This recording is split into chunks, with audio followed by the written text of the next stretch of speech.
Started with something small. Lipstick stain.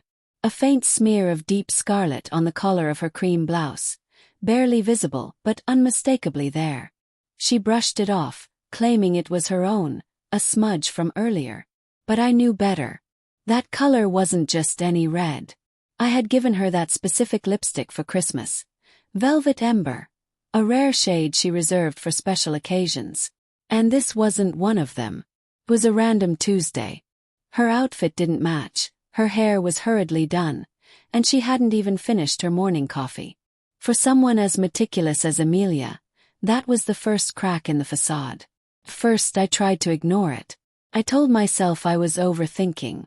But soon the evidence piled up. Quiet, creeping, relentless. Late-night texts she tilted away from my view. New routines. A sudden interest in jogging when she'd once loathed even walking to the mailbox.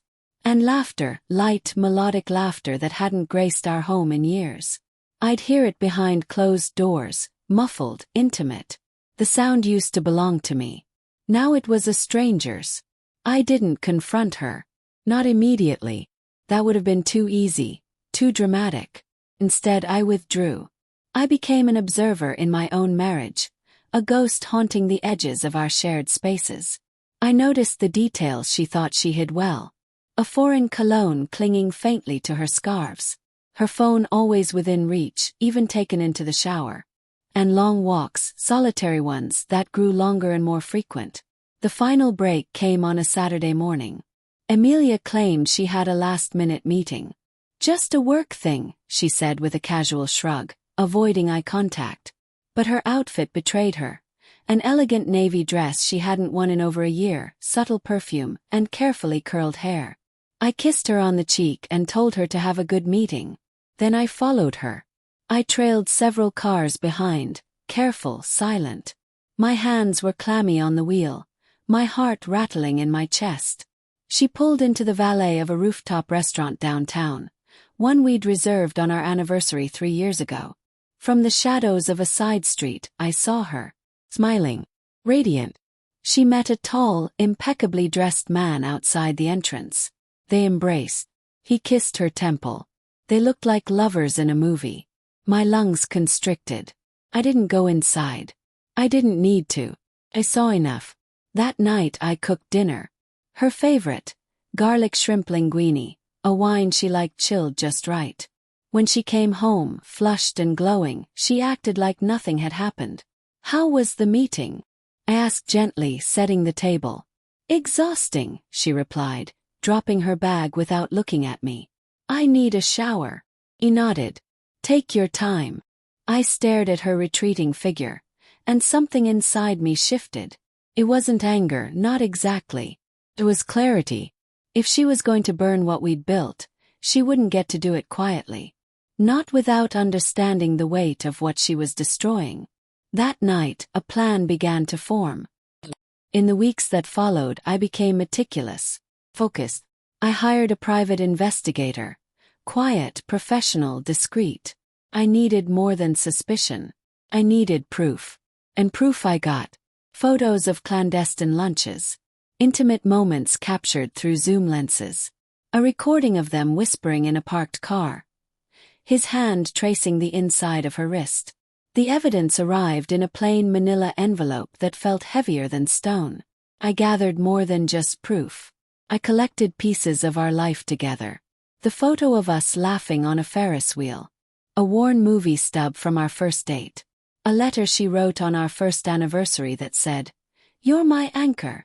I placed them all in a wooden box with brass hinges and a velvet interior. A memory chest turned time bomb. The night I chose was her birthday. I cooked again, steak, roasted vegetables, red velvet cake. Candles glowed. Music hummed softly. She walked in, surprised and flattered by the effort. "Wow, Leo," she said. "You always go above and beyond." "Only for you," I replied, smiling just enough to play the part.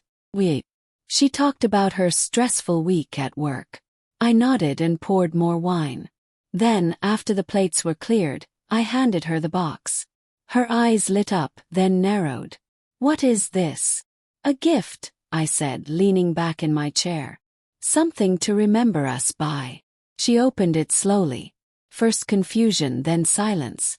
Then her hand froze. She sifted through the photos. The audio file transcript.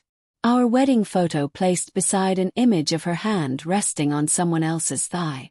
Her breath hitched. Leo, don't, I said. My voice was low, steady, final. I can explain. You can't. And even if you could, I wouldn't care. This isn't about forgiveness, Emilia. This is about truth. Yours has been missing for a while. Her mouth opened, then closed. Her hands trembled over the velvet lining of the box. I stood and walked to the window, staring into the night. I gave you everything, I said quietly. And you gave pieces of yourself to someone else. Over the following days, the next steps unfolded with precision. I filed for divorce and submitted the evidence. Our financials were cleanly split, our home sold. I moved out with only what was mine and left her the echo of the life she broke. But I wasn't done. I found his wife, Karina. She had 2 children and a mortgage. I mailed her the same envelope I'd once received. She deserved the truth too. The fallout was swift. Emilia lost her job. An affair between co-workers violates policy, and the board didn't take kindly to the scandal. He was transferred, then quietly let go. Social circles collapsed. The whispers began. Her curated life unraveled. She called once. I let it ring. Then again. And again. Eventually the calls stopped. As for me, I moved forward. I picked up freelance consulting gigs, slowly rebuilding both career and confidence. I signed up for a marathon, started therapy, joined a business incubator group, and met people who were building, not tearing down. One evening, while sorting through boxes in my new apartment, I found the velvet-lined chest. I didn't open it. I placed it on a high shelf, not as a wound, but as a warning, a reminder that I had survived. Months later, I stood on stage at a local entrepreneurship conference, speaking about rebuilding from failure. My voice didn't shake. My hands didn't sweat. Belonged there. And somewhere out in the world, Emilia was likely still trying to make sense of the ruins she left behind. But me. I was no longer trapped in the memory of her. I was free. Stronger. Sharper. Focused. Her betrayal didn't break me, it released me. And for that, in a strange, poetic way, I was thankful.